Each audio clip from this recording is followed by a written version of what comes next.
Hey everybody, I want to show all of you out there, the 1, 2, 3 things you should have if you're in an all-electric house during a winter situation, a winter outage. The things that every person in an all-electric house should have.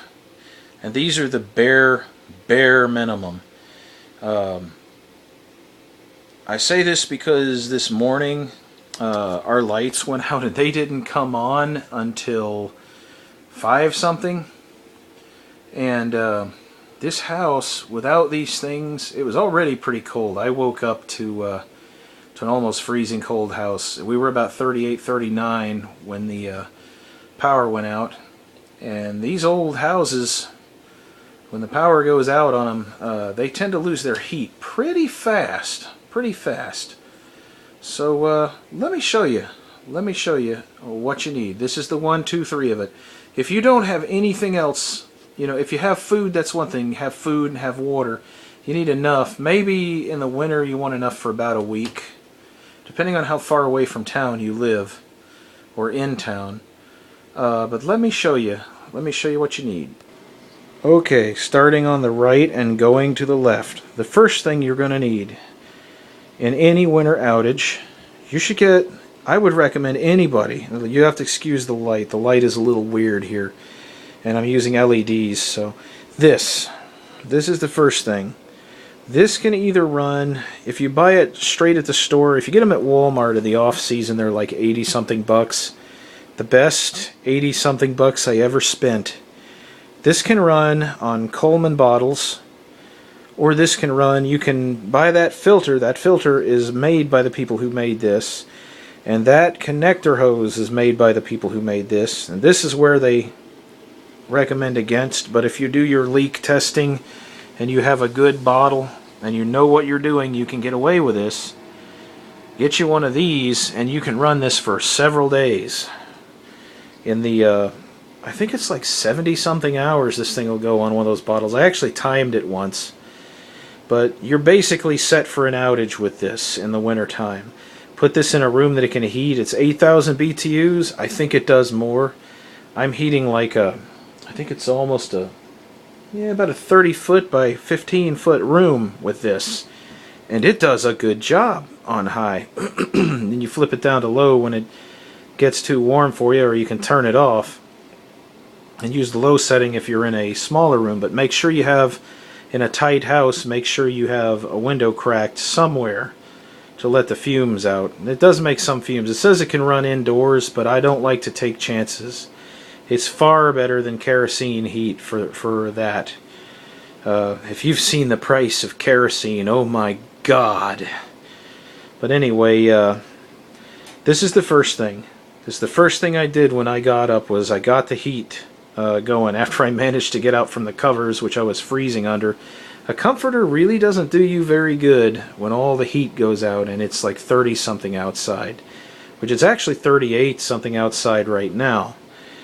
So that's the first thing. The second thing, you don't have to be made of money to have a little extra power. An 800 watt generator is enough that you can keep a fridge up and running if it's a newer fridge. This is the second thing I hooked up after I got the heat situation handled. 4 hours later, I hooked this up. I set it up out in the shed, far away from the house, so the exhaust wouldn't come in through the cracks or the windows or anything. And I ran a cable over, and the first thing I hooked up was my refrigerator. A big side-by-side fridge. You can draw anywhere. The least efficient, maybe about 300 watts. It pulled it, and it pulled it real good. Kicked that compressor right up. I did a review on this generator, and I've been, for the price I paid less than $100 for this with a coupon. And for the price I paid, as long as you're willing to do the maintenance and take care of it, and do what it says in the instructions, this thing will last you if you take good care of it. Put a new spark plug in it, you're all set. But that's in that review, and I talk about it. Even a small generator, this one was able to run that fridge, and I have an automatic transfer switch in the back that brings the lighting circuits in all the rooms up. Those switch legs to those lighting circuits all were put on a transfer switch, because I also have solar power backup. It was our original 100% runtime solar, but since we moved and we're on electricity again, it's now backup power. Or if something happens and we have a conflict with the electric company, we can just switch over to solar and go. But this little generator handles those constant demand loads in an outage that the solar would have trouble pushing for very long. The third thing, I didn't have to have this here because I have a propane stove that I ripped out of a camper. But the third thing is this. If you're in an all-electric house and the outage goes more than a couple of days, you've got to be able to eat. This is a good, cheap piece of equipment to have for that. And you notice down there, it's a Coleman product, but that is a Worthington cylinder. And the reason I did that, I have a safety video on those Coleman cylinders. They have a plastic bottom on them that's held on. They're actually made like a metal Coke bottle. They have the little nubs all around the bottom. And they put that plastic on the bottom with a little daubing of glue. And that's supposed to hold it, holding that slick paint. And guess what? You put a heavy pot on it, and you're going to come into the room later on with that pot laying on its side, dumped out, and that burner either laying against something burning or just sitting there burning out the side. I've had that happen, and that's the reason I bring it up. Use Worthington. Use Worthington cylinders. Don't use Coleman. In fact, I'll show you with this one. Let me turn off my light. I'll show you this. This is why you don't want these. You see the bottom of this? Let me show you something. This thing, this is the last one I burned, actually second to last, and they all worked up until that last one, but let me show you what happens when you put weight on these. Yeah, that's what happened. And if I hadn't have been there to catch the pot on this thing, okay, so stay the hell away from Coleman cylinders.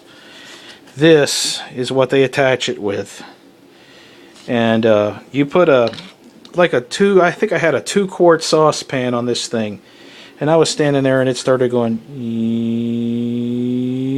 and I caught it before it went over. Because that plastic comes out and it just comes right out of that safety sleeve. That safety sleeve is nothing when that plastic fails. The whole thing just flips out. The other thing, some people say you can take the plastic off of these. If you look at the bottom of this, you see that the central part is actually protruding past the knobs. So when you put this on the ground or in the sleeve, it does like this. And I don't know about you, but I don't want a big scalding pot of food on that and a burner going. So that was the thing. This, which I was actually filming with, is another good thing to have. This is a rechargeable light with 2 functions. It has the area flood, and this one's not charged up all the way, and it has a little spot flood.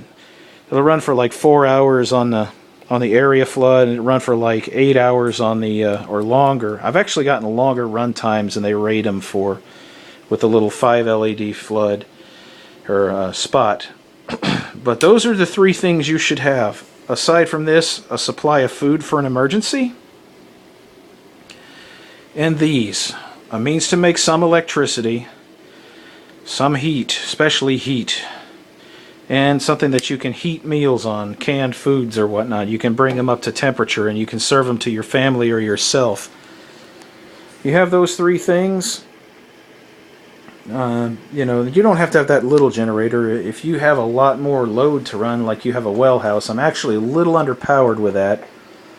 I need actually about 1500 watts to be able to turn the well pumps over. But I was prepared. I have a water cooler in the other room with 5 gallons of water sitting on top of it. So water was not an issue. But that's pretty much that. So back in my chair. But anyway, those things, those 3 things right there, if you got a power outage for 72 hours to a week, you can get by on those. You might need more than 1 barbecue grill tank for the heater buddy, but those 3 things will get you through. They're not super expensive. You don't have to be rich to buy them, you know. All of those except the generator can be had at a Walmart store for next to nothing, and the generator next to nothing at a Harbor Freight.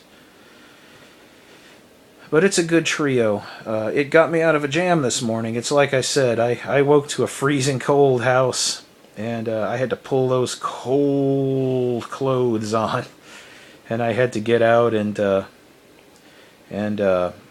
fix that. It was weird how it happened. I was laying in the bed, and I was half asleep, and I hear, I was almost awake. I hear, and then the lights went out. I knew what it was. There's like a tree. It had been touching the lines for a while, but nobody had come out to look at it, and always did it when it rained. And anybody that knows when it's cold and it rains, you have these problems. It's almost a guarantee that when you have the first cold and the first rain, crap's going to pop on the power lines. So basically it shut off all the heaters, shut off the well pump, turned everything come to a grinding halt. So in an all-electric house, which I'm trying to get this away from, I actually do have some solar power set up. In an all-electric house, you don't want to be left without those 3 utilities. So crawled out of there. As like I said, the first thing I did was I got the propane heater hooked up. I closed off this living room. I set it up in here and got it cranking. I called my friend to let him know that if they were cold or without heat, to come on over, bring their kids, where there's not much to do, but it's survival. Bring them over. We'll all sit in this room and we'll stay warm until they get the power fixed. Bring a game or something, So that didn't transpire. I guess he found a way to heat, because I know he had told me on the phone he didn't have heat during the outage, and that's when I told him that. And you can't let little kids go freezing cold. That's not good. You shouldn't do that. Only an asshole would let somebody and their kids go freezing cold in the winter.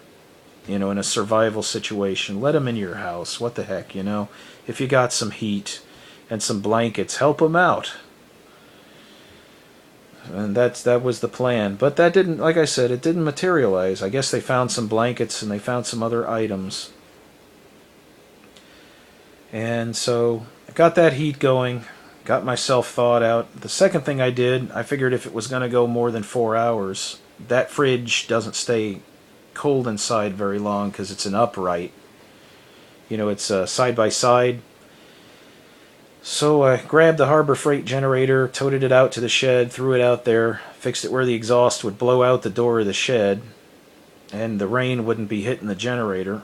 And I cranked it up and I ran a line in here and hooked that fridge up, and then branched out to the automatic transfer switch that controls the lighting branches in the house, not the outlets. It's only 800 watts. Just enough to run that fridge and have some surplus left for other things. Maybe a radio or a TV or something. Nothing really overly complex or delicate. Mostly just for lights. So I got the lights back on. And waited it out. Sat out there burning fuel and had that handled. Got hungry later. Thanked my lucky stars that I had ripped that 4-burner stove out of that camper. Got it lit, made some soup. I'm fixing to go in there and make something else. I had a little piece of sausage earlier, some of that heat and serve. Throw it in a frying pan, you're good to go. But that's pretty much how my day went. The whole day it didn't get above 42 degrees. And that little heater performed very adequately. The little heater did. And the little generator has always saved my hide. I can't recommend them enough. If you take care of those little Harbor Freight generators, that is a godsend in an outage. You can't run everything in your house on it, but you can keep your fridge up and you can keep some lights going, and use propane for your heat. But anybody, I would say, get one of those little Coleman stoves, a better stove than that single burner Coleman if you want a single burner that you can just pack away. If you can find them, and they're hard to get now, but they have a more precise flame, and they don't burn as hot and low as that one does. That one basically is burn your food or burn everything, when you turn it up. So, and there's no in between on those. It's like high, higher, higher, higher, higher, higher, burn it all. That's the shortcoming of the Coleman one. But if you want to heat food quick and you have to pay attention to it and keep it stirred, that little Coleman single burner will get you out of a jam. And it doesn't cost a lot. I forget what I paid for that. It wasn't over $30. You can get one a month. That's what I did. I got the one thing, and then the next month I got the other, and then the next month, somewhere down the line, I got the third one. And puts you back at least 72 to 3 weeks worth of food. Because I'll tell you something, and it was the way it was here. When the rain is falling, they ain't going to come out and work. When the rain and the storm and the ice are still precipitating, they aren't going to come out and fix those lines. You are on your own for that period of time, so you need to have those things laid by in store. And I know up north they can have snow and ice for days and days, but down here, when we get the rain at the head of one of these big fronts, sometimes it can rain for 2 or 3 days. And JNEC doesn't work on wet power lines. They wait until the rain stops because they're not crazy. They're not crazy like you aren't crazy. They are going to do things that get them killed. So those things are what you need. I mean, that's not like for WROL or zombie invasion or government collapse. Those are bigger things. This is not prepping. It's common sense. Good common sense. If you got a family in your house that you're taking care of, you need these things even more so. Get these things. And get yourself, especially in winter, make sure you have a supply of heavy blankets, so that everybody can cover up and get warm. Because sometimes your propane's going to run out. And you're going to eventually run out of gas on your generator if you don't take provisions for that. Once a month, get you about, 2 to 7 gallons. Put in a little red plastic tank. You can afford 1 tank a month. It's like $9 for a 5-gallon tank in some places, Get you some gas. Get you plenty of 2-cycle fuel if you use the little generator, 2-cycle oil. And, just keep a little stock of it. Throw some stable in the gas. And, contrary to popular belief, that generator will run on regular gas. It doesn't necessarily have to have high test fuel, but it helps. It runs smoother with high test fuel. But medium grade, anything above regular is good for that. And if you're only buying a little once a month, get you a couple of gas cans full. Keep that fuel rotated, after a couple of months, take that fuel out and use it in something. I wouldn't use it in a lawnmower because high-grade fuel will make them overheat. But, run it through the generator. You need to run your generator in regular maintenance cycles anyway, so, there you go. Oh, my coffee. I wonder if it's still warm. Blah. That's bad. But, those, like I said, just get you some of those. Get you some of those. It's a bonehead play. You'll thank yourself one day to have those. Get the stuff. Use it every now and again, even if it's not an emergency, to keep it all in working order. And, you should be good, pretty much, in any kind of thing. They're good for hurricanes, too. That was actually why I bought them. We live down in Houston. And a lot of that was bought after, before, and during Hurricane Ike. And get you some solar. Get you some solar too. We have that. A little bit of solar is all you need. If you're going to use it as a backup form of power, and you're not going 100% of the time on it, you only need about 300 watts of solar. Just enough to run your lights, run a radio. It's smooth, clean power that you can use to run phone chargers, small computers. Because you put a laptop or anything like that on a generator that's not regulated, and you're just asking for trouble. It's not the generator's fault. It's the way the generator's made.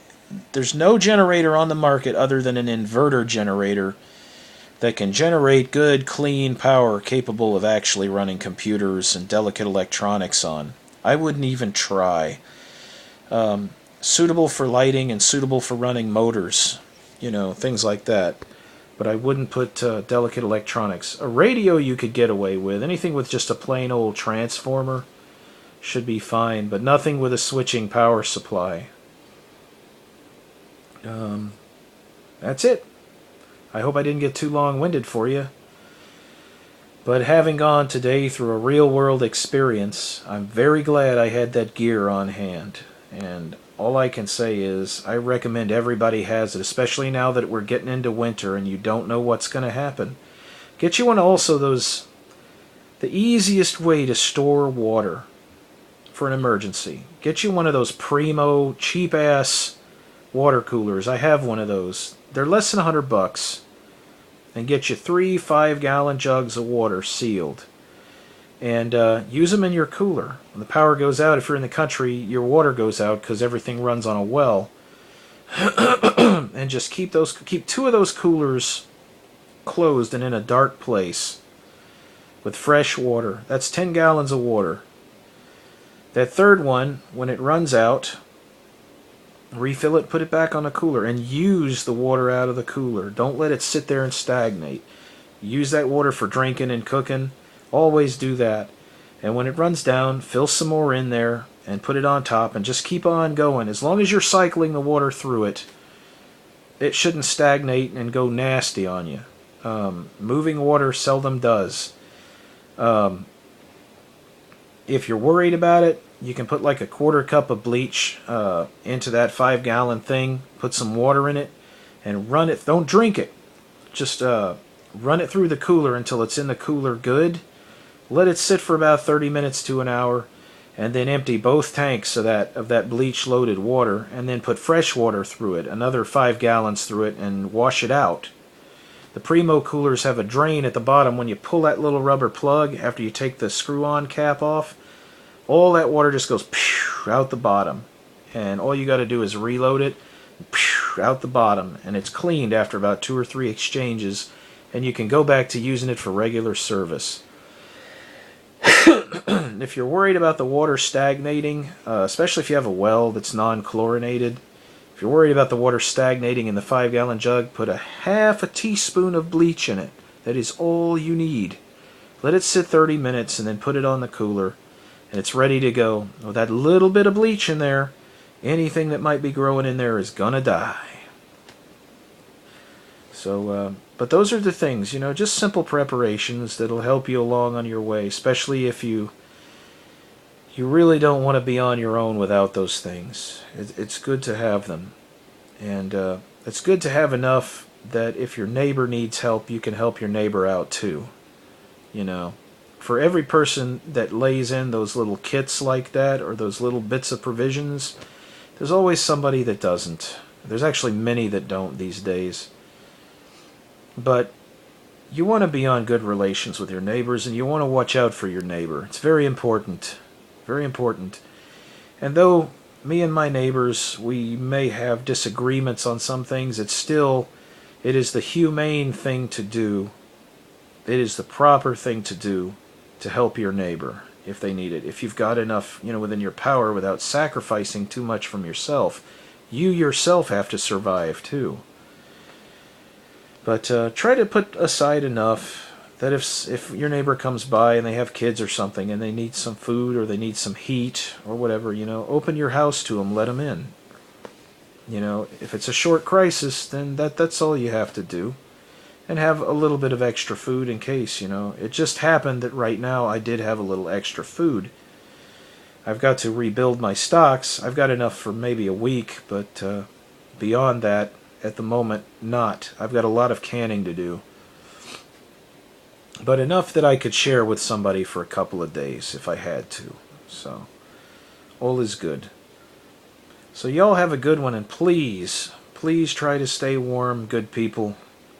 And have a really good Thanksgiving. And, like I said, try not to freeze. It's cold out there. Getting colder by the hour. And y'all have a good day. Take care, YouTube. Oh, it didn't go. Well, now we have a blooper.